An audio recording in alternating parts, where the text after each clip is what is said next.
1절에서 5절 말씀으로 오늘 설교 제목은 왜 우리는 그렇게 살면 안 되나요? 라는 제목으로 한번 말씀을 나눠보길 바라요. 레위기서 18장 1절에서 5절 말씀을 한번 같이 읽어보도록 하겠습니다. 같이 시작.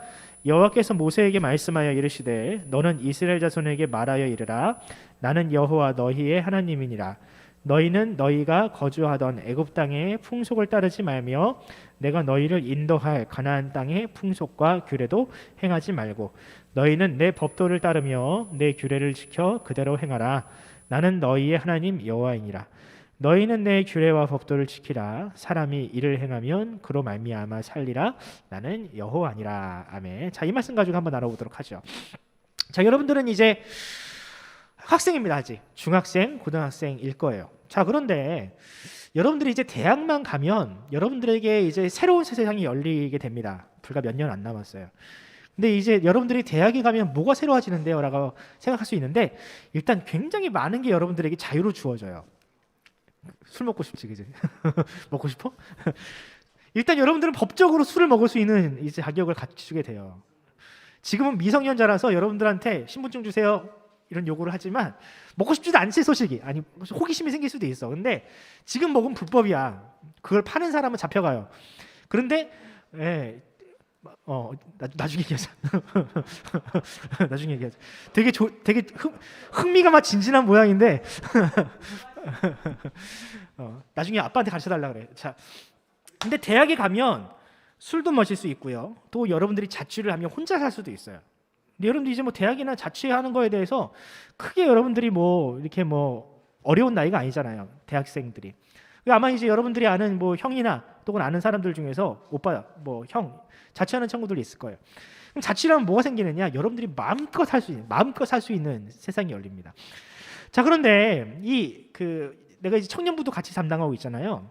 이 청년들에게 있어서 교회만 다녔으면 상관없는데 교회를 다니다가 세상이 이제 여러 가지 사람들과 이제 같이 살다 보면 충격을 받는 게 있어요. 뭐냐면 교회에서 우리끼리 이렇게 맨날 기타 치고 행복하게 찬양하고 이럴 때는 몰랐는데 세상에 나가서 보니까 우리랑 전혀 다른 세상, 전혀 다른 가치관으로 사는 사람들을 만나게 되는 거예요. 남자들은 또 군대를 가도 이제 그런 걸 경험하게 되고요. 특히 어떤 부분에서 가장 큰 충돌이나 이제 어떤 그 생각이 어떤 패러다임이 이런 세상도 있구나라는 걸 느끼냐면은 성적인 부분에 대해서 굉장히 개방적인 사람들을 많이 만날 거예요. 성적인 부분에서. 자, 대학을 가면 여러분들이 아까 얘기했듯이 여러분들에게 무한한 자유, 거의 무한한 자유가 열려요. 시간도 그렇고요, 여러분들의 어떤 삶도 그렇고요. 그래서 이제 우리 목사님들 청년부 담당하다 보면 그런 상담을 자주 해요. 혼전순결에 대해서 어떻게 해야 되나요? 결혼하기 전에 동거를 하는 부분에 대해서 어떻게 해야 되나요? 여러분들은 이런 부분에 대해서 아직 상상을 못 해봤지. 여러분들 지금 당장 중간고사가 내일 모레니까 그것만 지금 생각을 하지. 동거? 동거? 혼전순결? 근데 아마 여러분들 중학교, 고등학교 다니면 아마 이 혼전순결에 관련 부분에 가지고 조금 여러분 좀 생각을 할걸요. 아마 친구들 중에 아마 이런 부분에 대해서 굉장히 자유롭게 생각하는 친구들이 있으니까. 그래요, 안 그래요? 교회만 있을 때는 그냥 한없이 순수하고 그게 그런 거랑은 나랑 거리가 먼 거라고 생각하는데 대학만 가도 야, 너 아직 그러냐? 이런 문화들이 있다라는 거예요.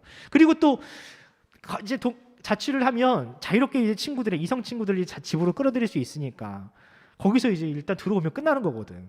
이런 문화들을 우리가 어떻게 대처해야 될까? 교회에서는 뭐라 그래? 하지 마. 그러죠. 부모님들이 뭐라 그래? 하면 안 돼. 너 호적에서 파버릴 거야. 이런 얘기를 한단 말이에요. 얼마 전에 어디지? 미운오리 새끼인가 거기서 딘딘이라는 친구가 나오더라고요. 딘딘도 부모님이 굉장히 독실한 크리스찬이더라고요. 근데 딘딘이 자기 얘기를 하는데 세례를 받을 때 우리처럼 이제 세례를 받아야 되는데 세례를 받는데 이제 물어보더래. 여기 중에서 혼전순결을 지키지 못한 친구는 세례를 받을 자격이 없습니다. 했더니 딘딘이 너는 아직 혼전순결을 지키고 있지? 라는 질문에 대답을 못하니까 세례를 못 받았다 이런 얘기를 하더라고요. 이만큼 여러분들 우리가 지금 굉장히 교회에서만 있으니까 세상의 어떤 문화들에 대해서 이게 어색하게 따름인데 이미 세상은 다 그렇게 살고 있더라는 거예요. 그런데 우리는 그렇게 살면 안 된다라고 배워요. 근데 어른들이 왜 그렇게 살면 안 되는지를 안 가르쳐 주셔. 여러분들한테 술 마시지 말아라, 뭐 혼전 순결을 지켜라라고 이야기를 하면서도 왜 그래야 되는지는 이야기를 하지 않는다고요. 그래서 오늘은 하나님의 말씀 안에 있는 왜 우리는 그렇게 살면 안 되는지에 대해서 여러분들에게 좀 나눠보려고 해요. 자, 오늘 우리가 이제 묵상한 레위기서 18장의 주제는요, 성적인 타락에 대한 부분에 대한 하나님의 경고의 말씀이 들어 있습니다. 너희는 그렇게 살면 안 된다. 너 이거 하지 말아라, 저거 하지 말아라. 특별히 그 18장 6절에서 18절 말씀을 보면 근친상간에 대한 경고의 말씀이 있습니다. 근친상간이 뭔지 알죠? 그렇죠. 부모 자식 간에 성적인 관계를 맺으면 안 된다라는 게 근친상간에, 이게 당연한 건데 여기서 말씀하시네. 19절을 보면 생리 중인 여성에 대한 배려, 생리 중인 여성과 관계를 맺지 말아라 라는 내용이 나오고요. 또 20절을 보면 혼외 성관계, 바람 피지 말라는 거예요. 그러니까 부부 간의 성관계를 넘어선 다른 여성, 남성과 이성과의 성관계를 하지 말아라. 또 22절을 보면 동성애 하지 말아라는 내용이 나옵니다. 세상에 많죠. 세상에 굉장히 동성애하는 사람이 많죠. 그게 죄라고도 요즘 말 못해요. 법적으로 차별금지법이 통과되면 동성애가 죄다 막 이런 얘기 설교하면 잡혀가. 잘못하면 미국에서는 잡혀간 사람 많아요. 자, 그런데 여러분, 왜 이런 걸 하면 안 되는지에 대해서 우리는 뚜렷하게 말을 못해요.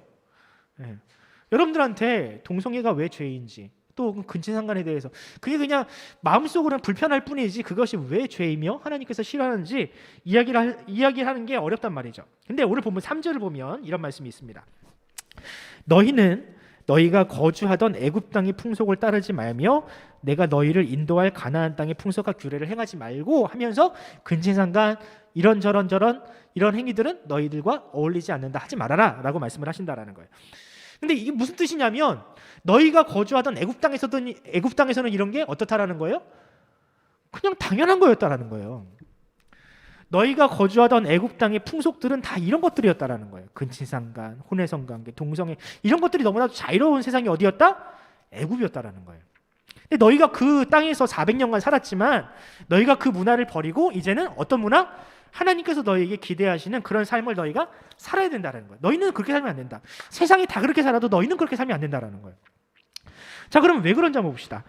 구약 성경에 등장하는 그 이방인의 성문화에 대해서 조금 여러분들에게 다뤄보려고 하는데, 이스라엘이 그런 부분에 있어서 무너졌던, 물들었던 경우들이 가끔 있어요. 첫 번째, 창세기 12장을 보면 애굽 왕 바로가 아브라함의 아내 사라를 데리고 가는 장면이 나오죠. 이건 그날에서 너무 당연한 거야. 왕이 마음에 들면 남의 아내도 빼앗을 수 있는 게 왕의 권력이었다고요.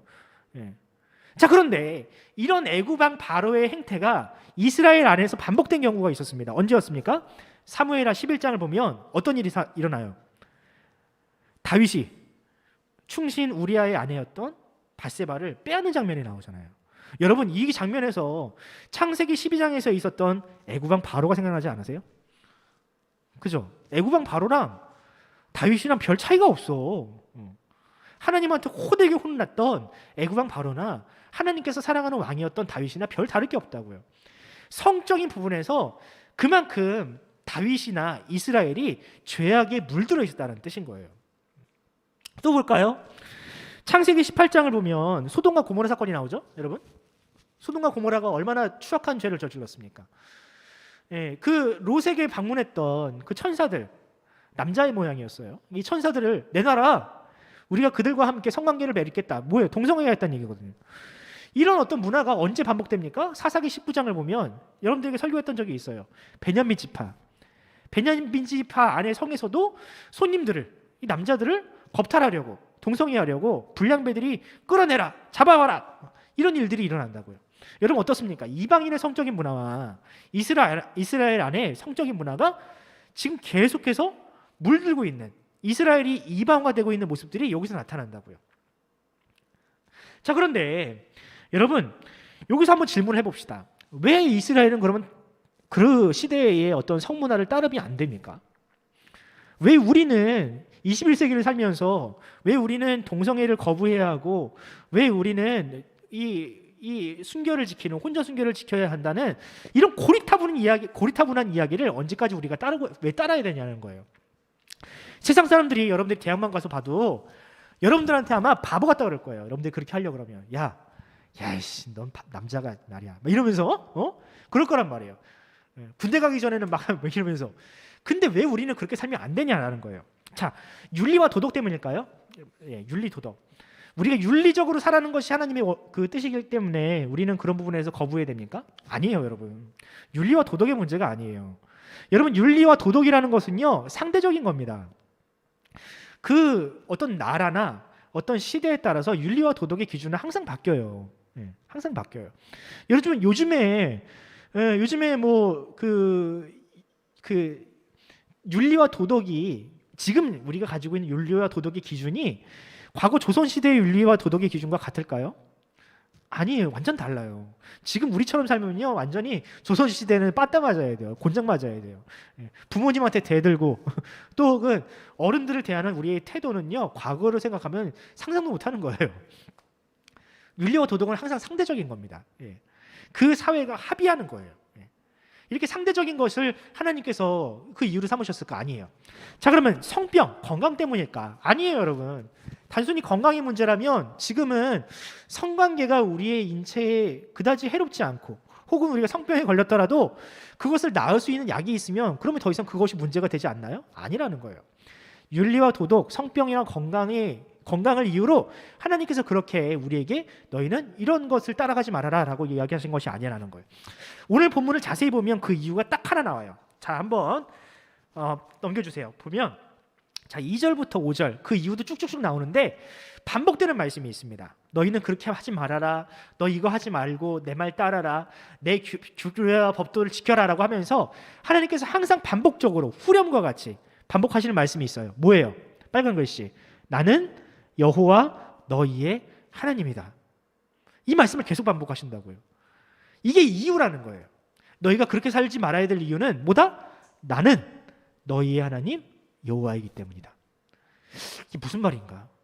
하나님이 우리의 하나님 되시는 거랑 내가 다른 사람들과 성관계를 맺는 것, 또 혹은 내가 이방의 문화를 따르는 것, 이게 과연 무슨 상관관계가 있는가 한번 보도록 하겠습니다. 나는 너의 하나님 여호와다라는 말씀 안에는요, 너는 내 거야라는 뜻이 있어요. 그러니까 다시 말하면 일종의 결혼과 같은 약속이 맺어진다는 뜻인 거예요. 여러분들은 아직 결혼을 하지 않았지만 하나님의 백성이 된다는 것은요, 결혼한다는 뜻이나 마찬가지인 거예요. 관계를 맺는다.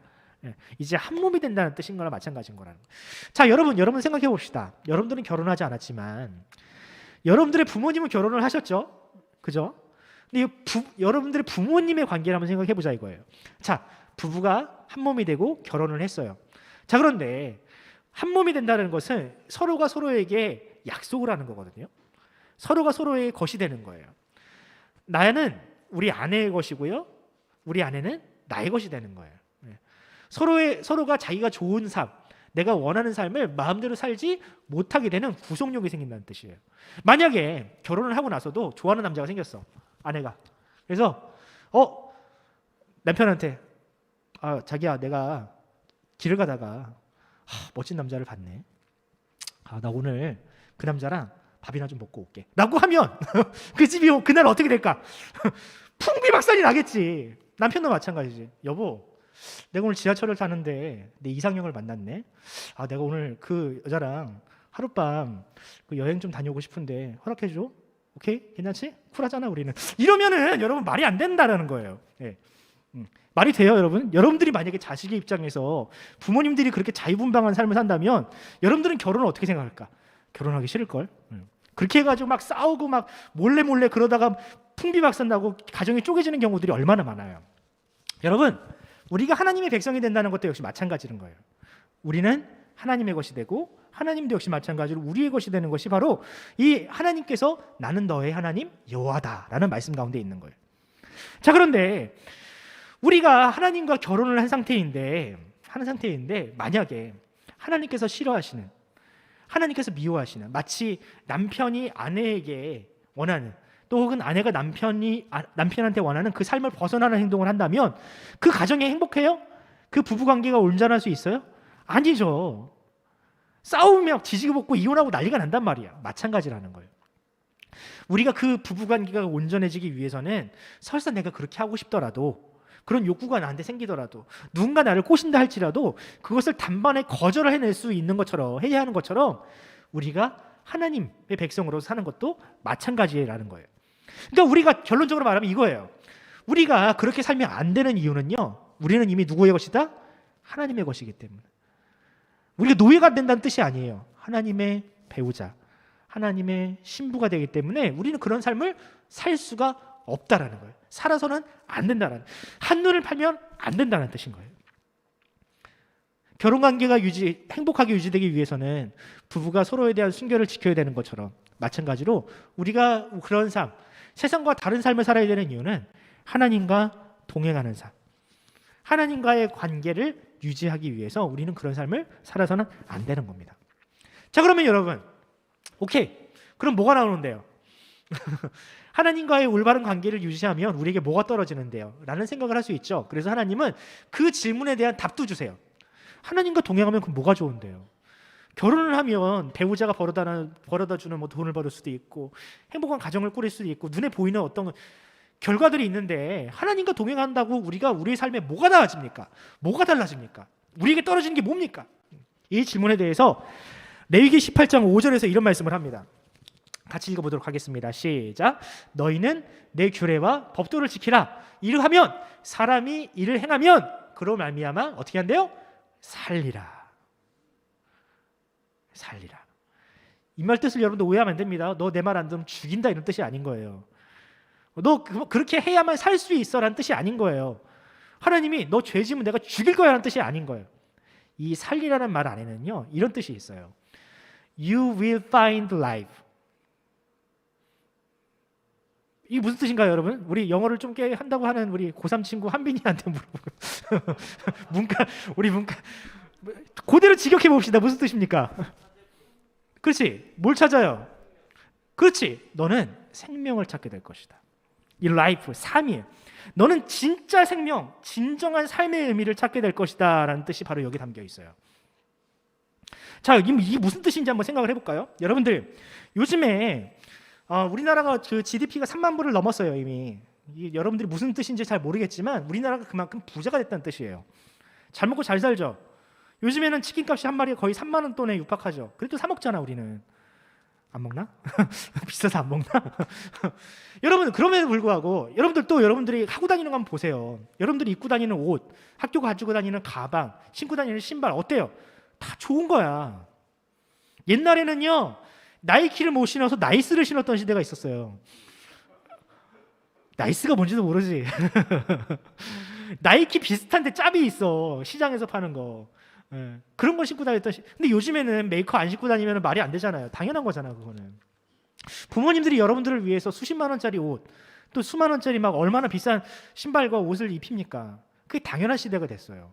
이게 이제 GDP가 그만큼 높아졌다는 뜻이에요. 자, 그리고 넘겨주실까요? 여러분들한테 이제 이런 명품의 어떤 메이커가 익숙할걸요? 예, 넘겨주시면. 예. 구찌라는 메이커 여러분들 알고 있죠? 구찌 알지? 에르메스도 알지? 샤넬도 알지? 디오르도 알지? 시계 중에 오메가라는 시계도 있고요. 여러분들 이런 메이커들, 너 구찌 뭔데? 아구창이냐? 이름이. 여러분들 이런 메이커들이 더 이상 어른들만의 메이커가 아니에요. 요즘에는 학생들도 이런 걸 하고 다녀. 왜? 그만큼 우리나라가 돈이 많아졌다는 거예요. 자, 그런데 여러분, 이렇게 돈이 많은 세상에서 여러분들은 과연 행복합니까? 행복을 느껴요? 나는 행복한 인생이야. 나는 다시 태어나도 이와 같은 삶을 살 거야 라고 생각하는 친구들이 과연 몇이나 될까? 돈이 아무리 많고 명품을 둘러도요, 우리는 행복을 느끼지 못하는 이유는 뭐냐면 우리의 삶에 대한, 행복에 대한 기준이 잘못됐기 때문에 그래요. 많은 사람들이 돈이 많으면 행복할 거다. 돈이 없는 시대는 그렇게 생각했어. 내가 나이스를 신다가 나이키를 신으면 행복하겠지. 내가 명품을 가지면 행복하게 되겠지라고 생각을 해서 사람들이 그렇게 돈만 보면 달려왔다고. 근데 결과적으로 그렇게 돈을 벌고 보니까 행복하지가 않은 거야. 옛날에는 이걸 가지면 내가 행복할 수 있을 줄 알았는데 이걸 가져도 행복하지가 않은 거야. 왜? 기준이 잘못됐기 때문에. 자, 다음 페이지를 보면 왜 우리는 이런 행복을 경험하지 못하는가? 그 이유는요, 딱 한 가지예요. 관계가 원만하게 유지되지 못하기 때문에 그래요. 특히 이 성적인 문화는요, 타락한 성문화는요, 사람들의 관계를 파괴합니다. 예를 들어 볼까요? 부부 관계를 잘 유지하다가 하루아침에 실수로 남편이나 아내가 외도를 했다. 그러면 어떻게 돼요, 여러분? 그날로 그 부부는, 그 가정은 파탄 나는 거예요. 한순간의 실수였을 뿐이라도 그 관계는 파탄 난다고요. 네. 이런 이 사진으로 딱 증명이 되잖아. 뒤로는 손을 외도를 하는데 이성도 아니야. 동성에게 외도를 하는. 예? 이게 여러분들 이러면 이 남자가 이 여자를 만날 이유가 있습니까, 없습니까? 없죠. 예. 예. 근데 여러분들 이렇게 타락한 성문화는요, 관계를 파괴한다고요. 관계를 파괴해요. 단순히 이것이 도덕적이어서가 비도덕적이어서가 아니라 이것이 사람의 관계를 파괴하기 때문에, 사람을 불행하게 만들기 때문에 이런 타락한 성문화는 우리가 배제하고 살아야 된다는 거예요. 또 다음 볼까요? 성적인 문화만 그럽니까? 여러분은 직장 상사와 어떤 부하직원의 관계에서도 마찬가지예요. 서로 인격적인 관계를 해야 되는데 어느 한쪽이 일방적으로 갑질을 하면 그 관계가 원만해질 수 있습니까? 아니요, 이것도 불가능해요. 성적인 부분이 아니어도요, 인격적인 부분에 있어서도요, 사람과 사람 사이에 문제가 생기면요, 그 관계는 원만해질 수가 없어요. 학교 볼까요? 학교에서는 어때요? 힘이 센 친구가 힘이 약한 친구를 압살하고 막 마음대로 부려먹고 이러면 그 학교 관계가 원만해질 수 있습니까? 여러분 학교 가고 싶을 것 같아요? 아니잖아요. 돈이 아무리 많은 세상이어도요, 이런 문화가 우리 주변에 있으면요, 우리는 행복할 수가 없어요. 또 다음 볼까요? 이 사회도 마찬가지죠. 금수저와 운수저를 나누고 사회가 계층화되면 이런 사회는요, 아무리 돈이 많아도요, 행복해질 수가 없는 사회라는 거예요. 그런데 하나님께서 말씀하십니다. 나는 너의 하나님 여호와노라. 너가 나의 법규와 규례를 따르면 어떻게 된다? 너가 너의 진정한 삶의 의미, 진정한 행복을 찾을 수 있게 될 것이다.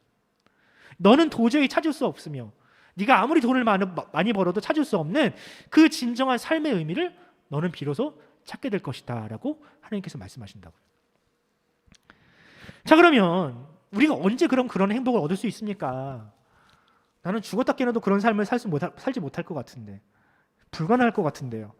우리가 아무리 열심히 살고 도덕적으로 하나님 말씀 잘 지켜 살아도 이 세상은 그러하지 않은데 우리가 어떻게 그 삶을 찾을 수 있겠습니까? 그런 우리를 위해서 사도 바울은 이런 말씀을 합니다. 로마서 8장 11절 말씀이 있어요. 이런 말씀이 있어요. 예수를 죽은 자 가운데서 살리신 이의 영이 너희 안에 거하시면 그리스도 예수를 죽은 자 가운데서 살리신 이가 너희 안에 거하시는 그의 영으로 말미암아 너희 죽을 몸도 살리시리라. 자, 여러분, 죽은 자가 살아나는 것이 가능합니까? 불가능합니까? 불가능하죠. 근데 그 불가능한 일을 하나님께서 하셨다고요. 마찬가지로 하나님께서는 그 불가능한 일을 여러분들의 삶 가운데 이루시겠다라는 거예요. 무엇이 죽었습니까? 우리 몸만 죽었습니까? 아니요. 우리의 양심도 원래 죽어 있었어요. 죽은 양심. 또 뭐가 죽어 있습니까? 이 세상. 타인을 향한 긍휼한 마음도 이미 죽어 있어요. 세상은 약육강식의 원리가 지금 지배하고 있어서 나만 잘 살면 되고 나만 행복하면 된다라는 어떤 생각이 지금 팽배합니다. 이것도 다 죽어 있어. 사랑, 헌신, 공동체를 생각하는 마음 다 죽어 있어요. 코로나가 더 많이 죽인 것 같아. 코로나로 인해서 그냥 나만 잘 살면 어떻게든 나만 생존하면 돼. 이런 어떤 이기적인 마음이 지금 팽배하고 있는데 하나님께서 역사하기 시작하시면, 그의 영이 우리 안에 살아서 역사하시면 우리의 이 죽어있던 양심, 사랑, 긍휼, 이것들을 어떻게 하시겠다? 다시 살려주시겠다라는 거예요. 이것이 없어서 지금 우리가 불행을 느끼고 있는데, 세상이 지금 더 비참해지고 하고 있는데, 하나님께서 우리와 함께 하시면, 우리가 그 하나님 안에서 살면, 원만한 부부관계를 맺듯이 우리가 그 안에서 살아가면 하나님께서 우리 안에 있는 이 죽은 것들, 이것들을 다시 살려주시겠다라는 거예요. 예. 여러분, 관계는요, 어느 한쪽에서라도 붙잡고 있으면요, 그 관계는 끊어지지 않습니다. 마찬가지로 우리가 이 사회 구성원 한 사람으로서 이 공동체를 행복하게 만드는 사랑, 헌신, 이 긍휼의 마음을요, 우리가 세상이 아무리 놓치고 있다 할지라도 우리 그리스도인들이 그걸 가지고 있으면 이 세상엔 아직 희망이 있어요. 우리가 그걸 포기하지 않으면 이 세상은 그 행복, 진정한 삶의 행복을 다시 맛볼 수 있는 희망을 가지고 있다는 거예요. 교회가 만약 이 삶을 지켜간다면 세상은 어떻게 변할까? 교회가 만약 이 긍휼한 마음, 하나님께서 주시는, 하나님께서 우리 안에 다시 살려주시는 이 긍휼과 사랑을 다시 회복할 수 있다면 과연 세상은 어떻게 변할 수 있을까? 마태복음 13장에 이런 말씀이 있습니다. 또 비유를 들어 이르시되 천국은 마치 사람이 자기 밭에다 갖다 놓은 겨자씨 하나가 같으니 이는 모든 씨보다 작은 것이로되 자란 후에는 풀보다 커서 나무가 되매 공중의 새들이 와서 그 가지에 깃드니라. 자, 오늘 목사님의 설교를 듣고 이 말씀을 읽으면 무슨 뜻인지 대충 감이 오지 않나요? 우리는 마치 세상에서 겨자씨와 같이 아주 작은 존재들이에요. 눈에 보이지도 않을 만큼 작은 존재들이에요.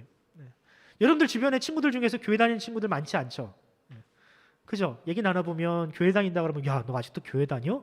야, 아직도 교회 다니는 애들이 있네? 그런데 여러분, 이 눈에 보이지도 않고 존재감도 미미해서 지금은 그냥 사람들에게 짓밟히고 욕이나 먹는 이 교회에 다니는 사람들 중에 진짜로 하나님께서 그 마음 가운데 생명을 주셔서 진짜 삶의 가치를 알게 해주셔서 그 삶을 부여잡고 살아가는 사람들이 있다면 하나님은 그 사람을 어떻게 사용하신다?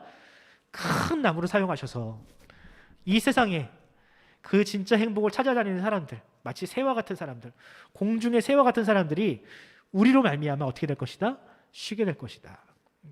우리로 말미암아 그 진짜 생명의 가치, 행복을 경험하게 될 것이다 라는 말씀을 하고 있는 거예요. 바라기는 저 여러분이 그런 나무가 되었으면 좋겠어요. 하나님께서 우리에게 주신 그 진짜 생명, 내가 너로 하여금 살게 할 것이다. 너에게 진짜 삶의 의미를 알게 할 것이다. 너로 말미암아 관계가 주는 행복, 돈이 주는 행복이 아니라 관계가 주는 행복을 너로 말미암아 이 세상이 알게 할 것이다. 하나님의 말씀이 여러분들을 통해서 이루어지기를 간절히 소원합니다. 말씀을 마무리하면서 2019년도 사건이에요. 벌써 꽤 됐죠? 세상이 얼마나 지금 불행한지를 보여주는 단적인 사건 하나가 있었어요.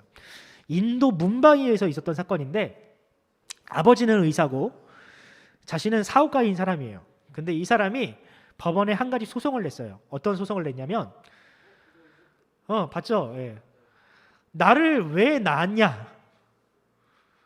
부모님한테 소송을 낸 거예요. 나의 동의 없이 나를 낳은 부모를 고소한 사건이 인도 뭄바이에 있었어요. 나이가 27살밖에 안 되는데. 여러분들 이걸 보면서 여러분들 무슨 생각을 합니까? 어떤 생각을 해요? 미친놈이다 라는 생각을 하겠죠.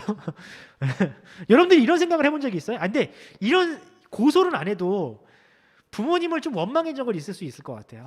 내가 왜 태어났을까? 내가 힘든 세상 얼마나 더 살아야 되나? 이런 생각 사춘기 때 좀 하지 않나? 근데 여러분, 이 부모의 입장에서 한번 생각을 해보자고요. 내가 사랑해서 정말 어렵게 낳아서 정말 고생해서 키운 그 자식이 나를 낳았다고 나를 고소하는 이 관계, 이 깨어지는 관계를 여러분들이 한번 상상해 보세요. 난 마음이 너무 아파. 만약에 목사님이 소율이나 나율이가 나중에 커가지고 아빠 왜 나 낳았어? 나 행복하게 해주지도 못할 거면서 왜 나 낳았어? 나 이거 사주지도 않을 거면서 왜 나 이거 낳았어? 이런 식으로 나한테 얘기하면, 아빠한테 얘기하면 이 목사님 너무 힘들고 너무 불행할 것 같아요. 물론 그 말하기 전에 우리 아내한테 뒤지겠지만 어쨌든 여러분, 관계라는 건 그런 거예요. 관계라는 건 깨어지면 다시 붙이기 힘들고 돈을 잃는 것보다 관계가 깨어지는 것이 이 세상에서 가장 불행한 일이라는 거예요. 그런데 목사님은 그래요. 목사님의 가정이 참 내 나름대로 행복하다고 생각해. 그래서 아빠 낳아주셔서 감사합니다. 우리 딸내미가 그렇게 편지를 쓰면 그게 너무 좋아. 행복해. 우리 엄마 아빠가 되어주셔서 감사합니다. 이런 얘기를 하면 너무 행복해. 마찬가지예요, 여러분. 우리를 행복하게 하는 것은요, 온전한 관계.